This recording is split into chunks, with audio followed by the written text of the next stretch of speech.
হ্যাঁ। তারপরে 3 দিন ওয়ার্কশপ শোনার পরে আমরা একটা সিদ্ধান্ত নিলাম।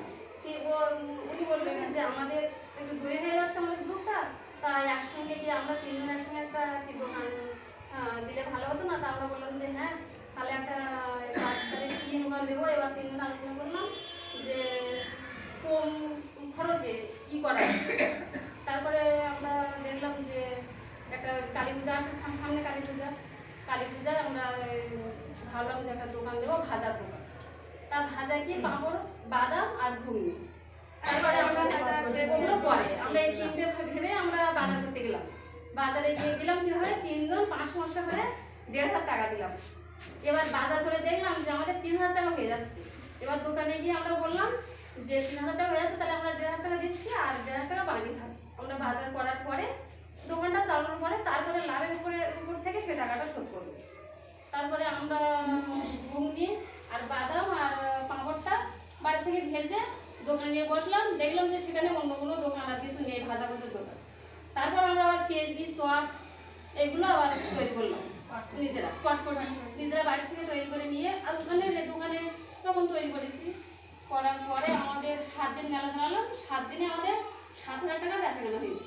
মানে কোনোদিন 1,000 টাকা হয়েছে, কোনোদিন 800 টাকা, কোনোদিন 500 টাকা, যেরকম মানে এইভাবে বেচা কেনা হয়েছে। হওয়ার পরে আমাদের মোটামুটি 4,000 টাকা লাভে দাঁড়িয়ে আছে। 3,000 টাকা দোকানে 1,500 টাকা পাবে, আর আমরা 1,500 টাকা গাড়ি থেকে দিয়েছিলাম। আর জ্বালানিগুলো বাড়ি থেকে আর জিনিসপত্র যা কিছু সব আমাদের বাড়ি থেকে নিয়ে গেছি আমরা মোটামুটি কোনো কিছু। আর তারপরে একটা ঘুগনি তৈরি করার জন্য থালা কিনেছিলাম। সে লাভের টাকা দিয়ে ঘুগনি তৈরি করা থালাটা কিন্তু আমি যদি ভুল না বলি, ওনাদের যে লাভটা হয়েছিল সেই টাকা থেকে কিনেছিল কিন্তু, তাই তো? তাহলে ঠিক বলেছি, তাহলে সেই টাকা থেকে কিনেছি। তারপরে 7 দিন মেলা চালানোর পরে ওই লাভটা ওই হলো 4,000 টাকা করে লাভে দাঁড়ালো। 4,000 টাকা মানে 3 জনে 4,000 টাকা। সেটা মানে আমরা তো প্রথম নতুন দিয়েছি দোকান, এবার এই আমাদের লাভ হয়েছে। এবার তারপরে আবার এই রাস মেলা ছিল, তো আমরা দোকানটা দিতে পারিনি, তবে বিয়ের পরে আবার চেষ্টা করবো। হ্যাঁ, আবার মানে আমাদের সব কিছু আছে, মালপত্র আছে, সেগুলো আছে। এবার সেগুলো আমরা আবার পরে করবো। আর এই যে হ্যাঁ দিন সরি আর হচ্ছে ভাবছি যে ঠোঙা তৈরি করবো বাড়িতে বসে। যখন দোকানটা হবে না তখন 3 জনের ঠোঙা তৈরি করবো।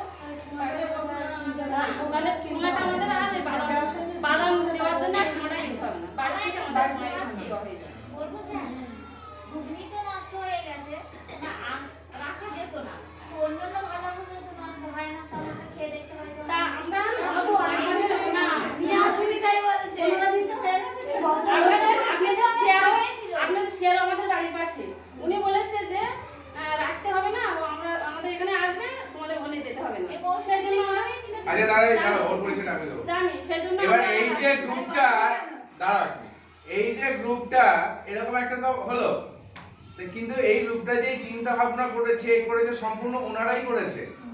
কিন্তু একজনকে তো একটু প্রথমে একটু মানে পিছনে থাকতে হয়। কে থেকেছে দিদি, একটু দাঁড়ান। আর সত্যি কথা বলতে আমরা তো কোনোদিন এই উদ্যোগ নিইনি, এই ওয়ার্কশপটা শোনার পরে তারপরে এই দিদি ছিল কিন্তু এনাদের পাশে, আপনাদের মতোই একজন। এই তাহলে 4 জনের একটা বড় হাততালি হোক। এইবার আমরা ওই গ্রাম পঞ্চায়েত থেকে চলে যাই ঘুরতে।